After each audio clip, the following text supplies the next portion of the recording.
Hey guys, तो कैसे हो। जैसा कि लास्ट एपिसोड में हमने देखा बाइटियन और मिस्किन ट्रेनिंग करके स्पिरिचुअल पुल पवेलियन में रेस्ट करने के लिए आ गए थे, जहां आकर बाइटियन कल्टीवेशन करने लगा था। और यहीं से नेक्स्ट एपिसोड की शुरुआत होती है, जहां बाइटियन अभी भी उसी स्पिरिचुअल पुल में बैठकर कल्टीवेशन कर रहा होता है। और वही मिस्किन की वहां पर आंख लग गई थी, जहाँ सोते हुए वो बाइटियन के बारे में ही सोच रही थी। पर तभी अचानक वो होश में आते हुए खुद से ही कहती है, नहीं, मैं उसके बारे में इतना ज्यादा सोच नहीं सकती हूँ। मुझे पहले बहुत ही ज्यादा कल्टीवेशन करना होगा, क्योंकि बाइटियन बहुत ही ज्यादा स्ट्रॉन्ग है और वो अभी भी बहुत ही ज्यादा मेहनत कर रहा है। इसलिए अगर मैंने भी अपनी कल्टीवेशन नहीं करी तो फिर मैं उससे पीछे रह जाऊंगी। और ये कहकर मिस्किन भी वहाँ पर अपना कल्टीवेशन करने लगती है। वही दूसरी तरफ हम देखते हैं कि बाइटियन अपना कल्टीवेशन पूरी जी जान से कर रहा था, जहाँ थोड़ी देर बाद हमें दिखाया जाता है कि उसका कल्टीवेशन पूरा हो चुका था। इसलिए उसने अपनी आंखें खोल ली थी और फिर वो खुद से ही कहता है, इस अर्थ स्पिरिट पुल की खासियत इतनी जरा बुरी भी नहीं है, इसलिए अगर मैं यहाँ पे दोबारा आकर कल्टीवेट करूँ तो वो बिल्कुल भी बुरा नहीं रहेगा। और ये केक और वो मिस्किन की तरफ देखने लगता है, जहाँ वो भी अपना कल्टीवेशन कर रही थी। और इस दौरान मिस्किन काफी ज्यादा खूबसूरत लग रही थी,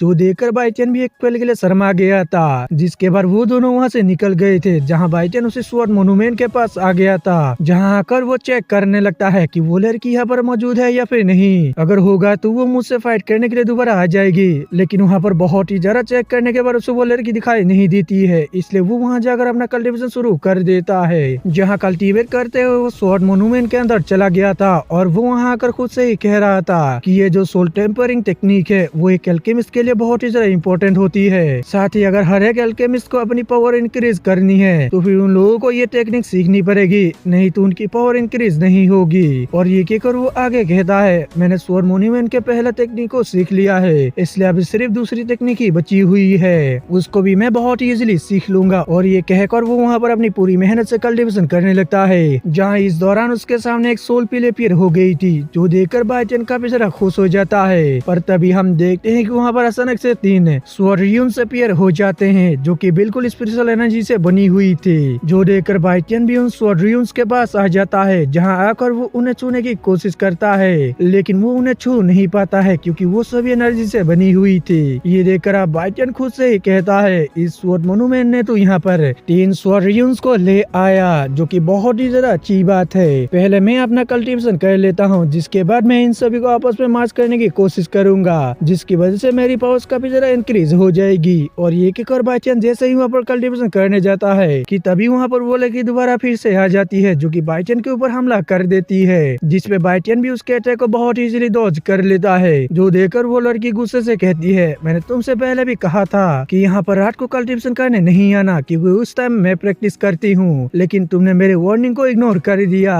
ये सुनकर अब बाइटियन उससे कहता है, क्या तुम पागल हो, आखिर तुम यहाँ पे मुझे परेशान क्यों कर रही हो, मुझे बस शांति से कल्टीवेशन करने दो। ये सुनकर अब उस लड़की को काफी ज्यादा गुस्सा आ गया था और उसने उस पर अपने किक से हमला कर दिया था, लेकिन बाइटियन भी उसके अटैक्स को काफी आसानी से डॉज कर लेता है और वो थोड़ा सा पीछे आ गया था, जो देखकर अब बाइटियन को भी काफी ज्यादा गुस्सा आ जाता है और वो अपने आइस जेर हैंड टेक्निक से उस लड़की के ऊपर हमला कर देता है, जिसमें वो लड़की भी अपने पाम से उस पर हमला कर देती है, जिसके इम्पैक्ट की वजह से वो दोनों पीछे खिसक गए थे। जो देखकर अब बाइटियन तुरंत ही वहाँ पे अपने सीक्रेट बीज टेक्निक को यूज करने लगता है, जिसका यूज करते हुए वो उस पर हमला करने के लिए चला गया था। जो देखकर वो लड़की भी वहाँ पर अपने किसी पावरफुल स्किल का यूज करते हुए बाइटियन से टकरा गई थी, जिसकी वजह से वहाँ पर एक ब्लास्ट होता है, जिसके इम्पैक्ट की वजह से बाइटियन उड़ता हुआ काफी ज्यादा पीछे चला गया था। वही वो लड़की भी पीछे आ गई थी, पर वो हार ना मानते हुए वहाँ पर अपने किसी पावरफुल स्किल का यूज करने लगती है। जो देखकर बाइटियन उससे कहने लगता है, पागल औरत, अगर तुम यहाँ पर नहीं रुकी तो फिर मुझे रूड होने के लिए ब्लेम मत करना। और ये कहकर बाइटियन वहाँ पर अपने एक एंशिएंट टेक्निक का यूज करने लगता है, जिसकी वजह से उसके अंदर से काफी ज्यादा ऑरा रिलीज होने लगती है। जो देखकर अब वो लड़की भी वहाँ पर काफी ज्यादा घबरा जाती है। और तभी हम देखते हैं कि बाइटियन वहाँ पर एक स्वॉर्ड को समन करके उस लड़की के ऊपर एक जबरदस्त स्वॉर्डलेस लगा देता है। जो देखकर उस लड़की ने भी अपने सामने एक सील लगा ली थी, लेकिन बाइटियन का अटैक इतना ज्यादा पावरफुल था कि ना सिर्फ उसने उस लड़की के सील को तोड़ दिया, बल्कि इसके साथ साथ वो लड़की भी घायल होते हुए काफी ज्यादा पीछे चली गई थी।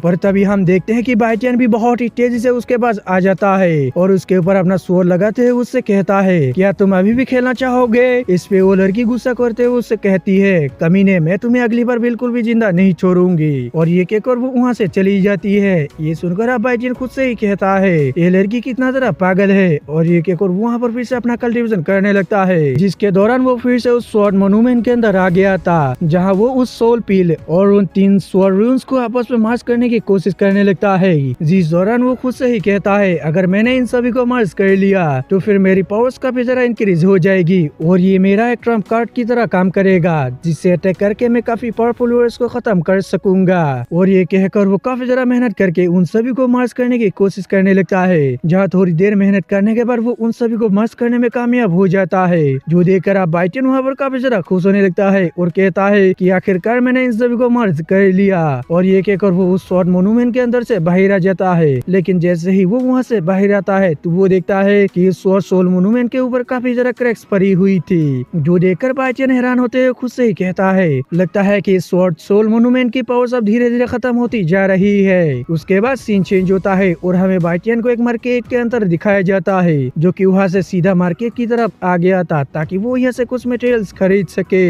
जिसके बाद वो एक शॉप के अंदर आ गया था, जहाँ एक लड़की उससे कहती है सर आपको क्या चाहिए, क्या मैं आपकी इसमें कुछ मदद कर सकती हूँ। तो ये सुनकर आप बाइटन उसे मटेरियल की लिस्ट दे देता है और उसको इन सभी मटेरियल्स को देने को कह देता है, जिसपे अब वो लड़की भी उस लिस्ट को चेक करती है और उसको बताती कि सर आपने जिन चीजों का इस लिस्ट में मेंशन किया है वो सभी स्पिरिचुअल है, इसलिए अगर आप इन सभी को खरीदना चाहते हैं तो फिर पहले आपको एल्केमिस्ट होना जरूरी है, नहीं तो आप किसी एल्केमिस्ट की भी हेल्प ले सकते हैं इन्हें खरीदने में। ये सुनकर आप बाइटन उससे कहता है अगर ऐसी बात है तो कोई बात नहीं, पहले मैं एल्केमिस्ट का एग्जाम दे देता हूँ, लेकिन क्या मेरा एग्जाम खत्म होने से पहले तुम उन सभी मटेरियल्स को मेरे लिए प्रिपेयर करके रख सकती हो। अब बाइटन का ये कॉन्फिडेंस देखकर वो लड़की उससे पूछती है सर क्या आप किसी एल्केमिस्ट का डिसाइपल है, जिसपे बाइटन उसको बताता है कि नहीं, मैं बस एक नॉर्मल सा मार्शल आर्टिस्ट हूँ, लेकिन मेरे पास 7 लेवल का फायर एट्रीब्यूट है, साथ ही एल्केमी का थोड़ा बहुत नॉलेज भी है, इसलिए मैं उस टेस्ट को आसानी से पास कर लूंगा। और ये कहकर वो उसे अपने फायर एट्रीब्यूट को दिखाने लगता है, जो देखकर वो लड़की काफी सारा हैरान हो गई थी, इसलिए वो तुरंत ही बाइटन को अपने सर आने को कह देती है